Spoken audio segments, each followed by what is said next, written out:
Arvalis et plus particulièrement le service études économiques travaille depuis une douzaine d'années sur les activités internationales.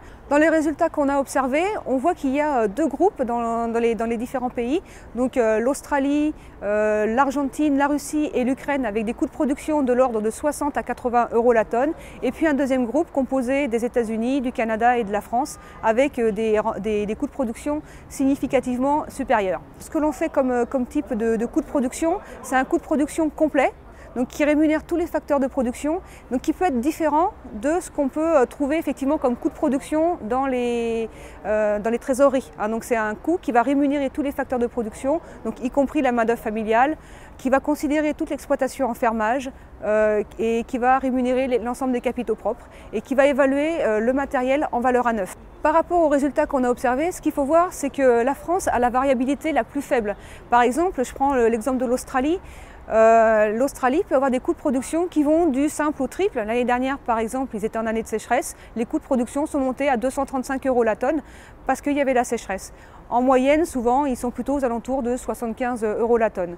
Alors, ce qui explique les différences également, c'est qu'on a des systèmes céréaliers qui sont très différents, avec des tailles d'unités de production qui sont également très différentes. C'est-à-dire que partout dans le monde, on a des tailles d'exploitation qui sont beaucoup plus grandes que ce qu'on observe en France.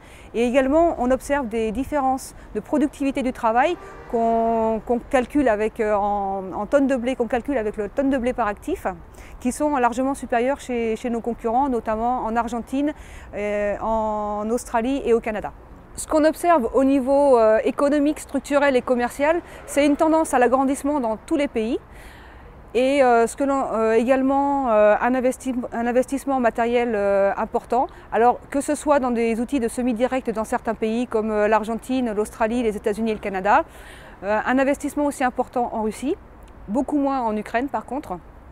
Et on observe aussi une augmentation très importante de la productivité du travail, notamment en Argentine.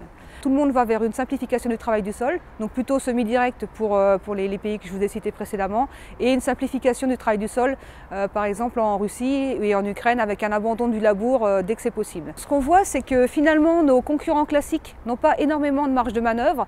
L'Argentine en a peut-être plus, mais on voit que le blé n'est pas sa culture prioritaire. Elle va surtout se concentrer sur le soja et le maïs. Et par contre, les concurrents mer Noire, qui sont depuis leur arrivée sur le marché considérés comme des outsiders, font maintenant vraiment figure de concurrents majeurs avec des marges de manœuvre très importantes.